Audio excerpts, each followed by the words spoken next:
السلام علیکم۔ تین پاکستانی باؤلرز کا دنیا کی سب سے پرانی اور پرکشش ترین ٹی 20 لیگز میں سے ایک کے ساتھ اگلے سیزن کے لیے معاہدہ طے پا گیا ہے۔ یہ کون سے باؤلرز ہیں، ان کا معاہدہ کتنے عرصے کے لیے اور کس ٹیم کے ساتھ ہے، اور یہ کتنے میچز کھیل لیں گے، جانیے اس ویڈیو میں۔ دوستو، جیسا کہ آپ جانتے ہیں کہ پاکستانی کھلاڑی T20 اسپیشلسٹ سمجھے جاتے ہیں، تو IPL کے علاوہ دنیا کی کوئی ایسی لیگ نہیں جس کا حصہ پاکستانی کھلاڑی نہ ہوں۔ دوستو، میں ہوں محمد شہزاد اور آپ دیکھ رہے ہیں میرے YouTube channel cricket Shahzad. Video میں آگے بڑھنے سے پہلے اگر آپ ہمارے چینل پر نیو ہیں تو چینل کو سبسکرائب کر کے بیل آئیکن کو آل پر پریس کر دیں تاکہ کرکٹ کے متعلق ایسی مزید ویڈیوز کا نوٹیفیکیشن بر وقت آپ تک پہنچ سکے۔ تو شروع کرتے ہیں ویڈیو کی ڈیٹیل۔ دوستو، جیسا کہ آپ جانتے ہیں کہ پاکستانی کھلاڑیوں کی مانگ دنیا بھر کی لیگز میں ہے۔ پاکستانی کھلاڑی T20 اسپیشلسٹ سمجھے جاتے ہیں، جس کی وجہ سے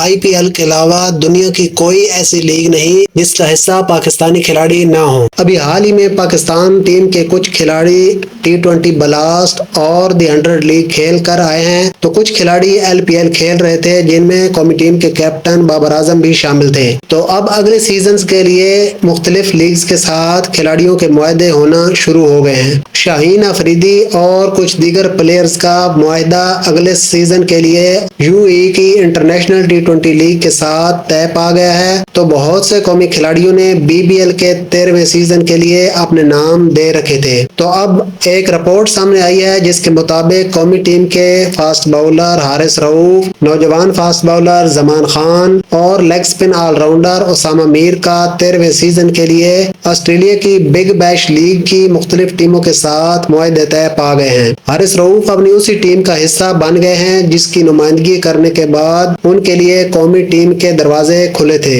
وہ اگلے سیزن میں ایک بار پھر میلبرن اسٹار کے لیے کھیلتے نظر آئیں گے۔ حارث رؤوف نے اپنے کیریئر کے آغاز میں میلبرن اسٹار کی نمائندگی کرتے ہوئے شاندار بولنگ کا مظاہرہ کیا تھا اور BBL کے لیڈنگ وکٹ ٹیکر قرار پائے تھے، اور انہوں نے اپنے پہلے سیزن میں ہی ہیٹ ٹرک کرنے کا اعزاز بھی حاصل کیا تھا۔ لیگ سپن آل راؤنڈر اسامہ میر کو بھی T20 بلاسٹ اور دی 100 لیگ میں شاندار کارکردگی کے بعد بگ بیش لیگ کی بڑی ٹیم میلبرن اسٹار نے حارث رؤوف کے ساتھ اپنی ٹیم کا حصہ بنا لیا ہے، جبکہ نوجوان فاسٹ باؤلر زمان خان کو بھی T20 بلاسٹ میں بہترین کارکردگی کے بعد سڈنی تھنڈر نے اگلے سیزن کے لیے اپنی ٹیم کا حصہ بنا لیا ہے۔ تو یہ تھی اب تک کی اپڈیٹس۔ امید کرتا ہوں آپ کو میری ویڈیو پسند آئی ہوگی۔ اگر پسند آئی ہے تو ویڈیو کو لائک، شیئر اور کمنٹ کریں۔ ملتے ہیں اگلی ویڈیو میں، تب تک کے لیے اللہ حافظ۔